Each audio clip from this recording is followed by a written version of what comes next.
Welcome to the Superhero Sidekick Leadership Coaching Podcast with Joel Smith and Joe Baker. We're here to help you develop your superpowers. This is the Superhero Sidekick Coaching Podcast. I'm Joel Smith. I'm Joe Baker. We're not here to be the superhero. We just want to be your sidekick and help you along in building your business, building your not-for-profit. Let's help you grow it fast and really scale. Be sure to check us out on Facebook and visit us at superherosidekick.com. Hey, welcome back to the Superhero Sidekick Coaching Podcast. I'm Joel Smith, and my co-host Joe Baker is right over there. How you doing, Joe? Hey, doing good. Excited to have Adam in our virtual studio again today. Adam Hinkle, tell us about who you are and what you do. I'm the founder of Creative QT was the name of the company, but I'm a product developer and like to bring ideas from imagination to reality and launch them in the market. That's what I love to do. Nice. That's awesome. So let's say somebody's out there and they have an idea. They want to make some new thing that can flip pancakes in a new way. What do you recommend to them? Where should they start? What should they do? Sure. And this is personal. They can do a different route, but I mentioned you before, my big rule for product development is I'm not going to make something that nobody's looking for. So I do a lot of keyword research. I recommend a tool. There's one online called Merchant Words. This is very specific because it's Amazon search terms. So when they're searching for something, they're searching to buy something to solve a problem. It's one of the things about search traffic that you realize is every search inquiry is like, it's a pain point. Every search term is somebody that is searching that to bring pleasure or remove pain. That's the only thing they're doing. Yeah. So if you can dig into that and find where the more pain there is, the more they're willing to pay you to take it away. So I'll dig into Merchant Words and say, okay, what are people looking for? What's out there, and there's a lot of tools involved because if you get on Amazon, you're searching. Jungle Scout will tell you how much each one of these different products are selling per month, which is kind of fun. You're like, oh, people spend a lot of money on this.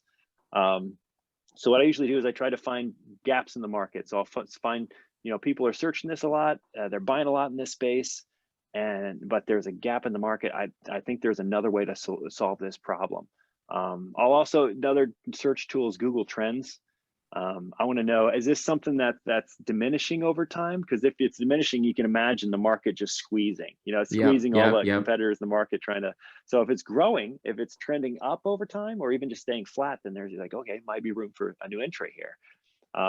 So I'll pretty often, that's kind of seeing if the idea has legs.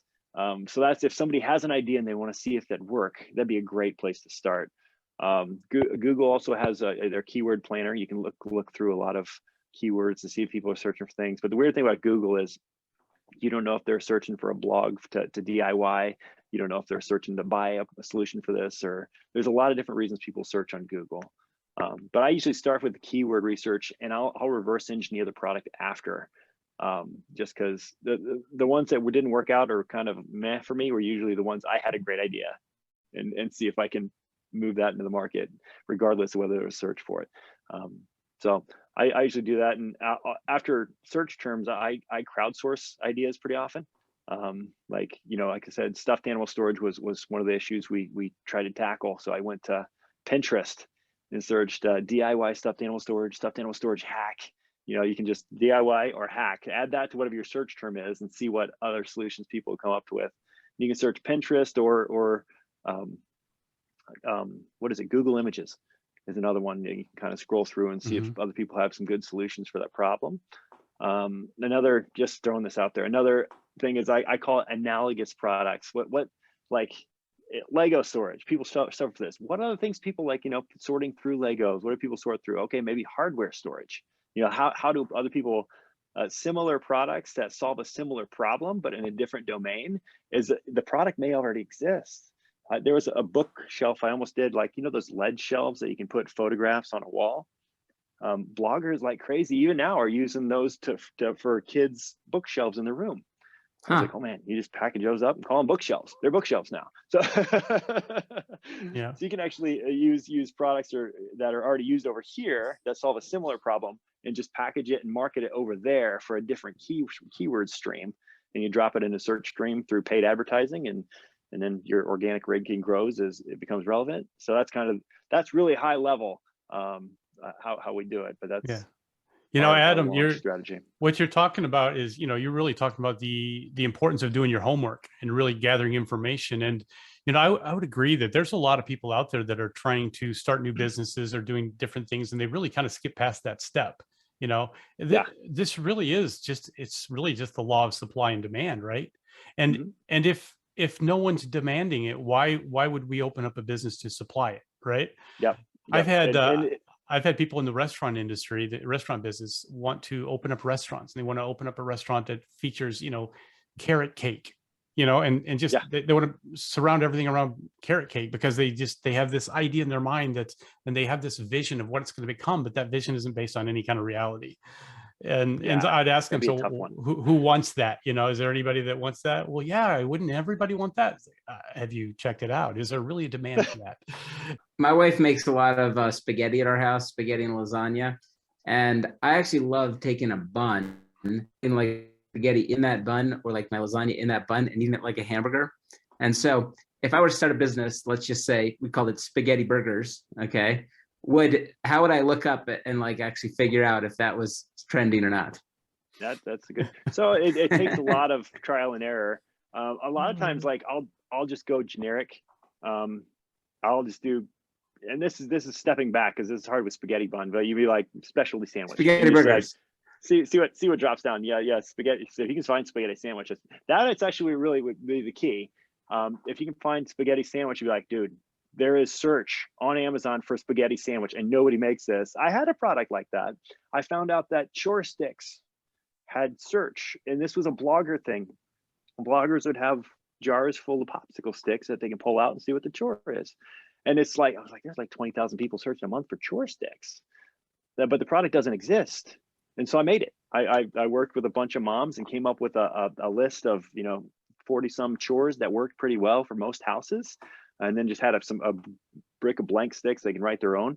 And so I made Chore Sticks and put it in the search stream that already existed. It sold some, and then as it kind of gained popularity, and then we try to rank for chore chart. There's kind of tangent keywords you can search for. Chore Sticks, cool, but chore chart might be able to rank for that. So let's compete for that one as well. So it's you start to play the game of SEO. What can we rank for? What's relevant? But you're just digging into customer value. What do they care about? How can I solve that? But you would never go into but aren't there sometimes products that are just so revolutionary to the market that people don't know that they want it yet? What do you do in that case? Sure. If you were doing that's the risky stuff, right? I'd suggest a Kickstarter campaign if you're doing that, because it'll kind of jumpstart your sales. You'll get enough of a buffer, and if it is that cool and it's instantly demonstrable, people will see it and be like, yes. And then once you got that, that'll kind of move you into it. But that's a toughie. That they always say cutting edge is bleeding edge. Similar with, and let me answer that a little better. Because we had to do that because we had products that solved this problem, but nobody knew about it. Even our flagship products, let's be honest, 95% of parents don't know about them. So we have to find, okay, we know who our audience is, where are they reading? So we work with bloggers and try to sponsor blogs and things like that, and just get every way I can get in front of other people's audiences. Affiliate type things are great. Bloggers love to have an affiliate link that they can make a cut of that Amazon spend. So go ahead and that one viral video we had that went crazy. I every blogger I could find, I was like, hey, so-and-so made a ton with affiliates off this thing. You want to share it? Hey, I think your audience would love this. Or, hey, you want to piece the revenue on this one? I have friends that actually their secret sauce is with affiliates. They'll say, hey, send me your affiliate report. I'll just double it. Whatever you made from Amazon, I'll give that again. And so convincing other people to pump your product. How can you do that? So there's tons of ways to get it out there. It's just trying to find a relevant market or a relevant audience is the key there. And then, work to bring them value, to bring their readers value. So the value will grow in your brand too. And then in the process of selling your company, how did you package it to sell it and prepare for that? How did you find your buyer? Yep. Just tell us that story. Well, it just worked out. My goal was, this is twofold. I couldn't actually decide. I wanted to sell. I built the company with the vision of selling, but I was prepared. I was like, either I want to sell the company or I want the company to be self-sufficient enough that I can go work on other products or projects. And really, I realized, like, you know, the way you build it is the same for each one of those goals. So I'd say lucky enough, but I was smart enough to have a good accountant, and that was key. They categorized it, had all the reports ready and beautiful, and I didn't go looking for a buyer. I didn't think I was ready yet, and then somebody approached me, and that was, you know, it was an agonizing decision. I went to several people I knew who were business brokers, and you know, here's what they're offering.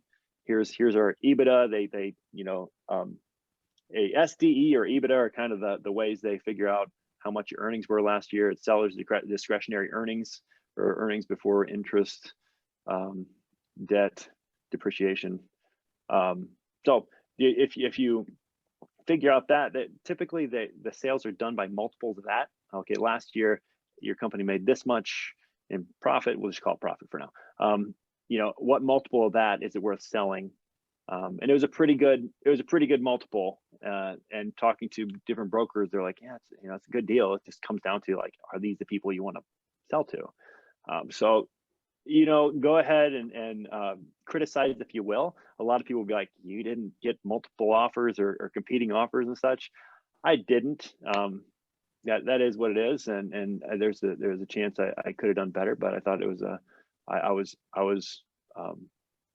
comfortable with the offer they made, and we were ready. Like I said, our accounting was in place to where they said, hey, you know, send us these reports, and just to just so they can put a valuation on the business. I went ahead, it was ready to go. So just having that stuff, so you don't have to put that together then when they ask for it, because honestly, if you're not ready, if your accounting's not ready, and people ask for that, it's going to take you a month or more to put that together. And I can't guarantee they're so interested after that. But Yeah.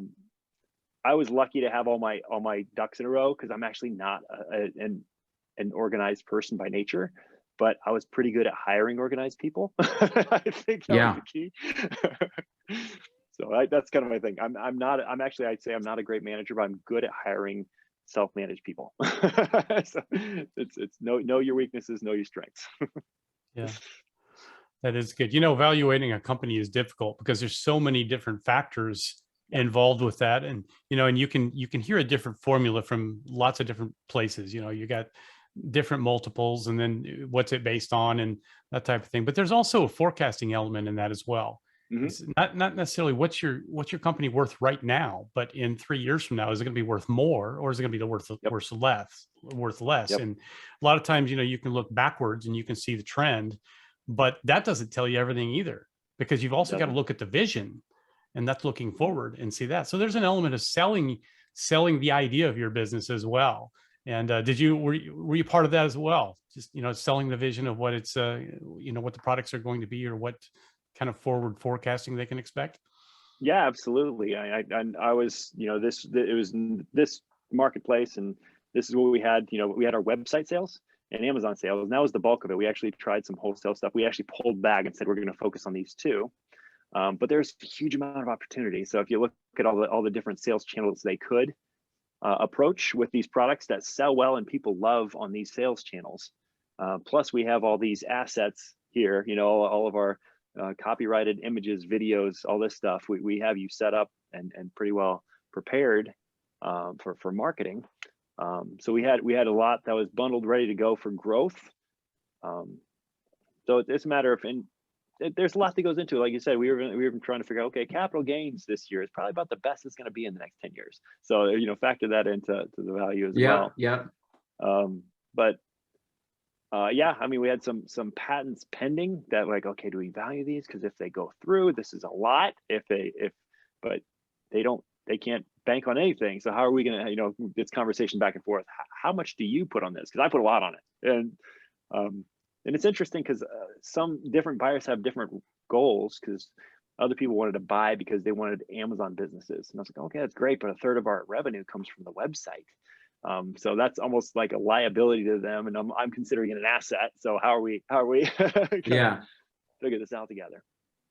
Well, to go for full circle, what advice do you have for somebody who's interested in selling the business? Yeah, you know, one of the things, and almost after the fact, one of the things I've learned, I should say, the importance of IP. Digging into that, I mean, I just realized, you know, your copyrights, your trademarks, your patents, even your Amazon listings and such, all those reviews on Walmart and Amazon and things like that that have so many 5-star reviews, you own that. That's yours. So these are things that make your business more valuable. So really digging into that and building that out will add super value to your business. Because like I said, without that, you just have a pile of inventory. So dig into IP, build that. Awesome, Adam. Well, we really appreciate you coming on the show again and giving us some advice, both about starting up a product-based business and then also selling it. And I'm looking forward to snowmobiling with you in February. I know you got Love it. something else that might be pending, but you are always I'm invited. trying, man. I want to make it happen. It's an epic trip, and I love every minute of it. Good, All good, right. good. Hey, thanks, Adam. Absolutely. Appreciate y'all. Thanks so much. Yep. We'll see you all later on the next episode.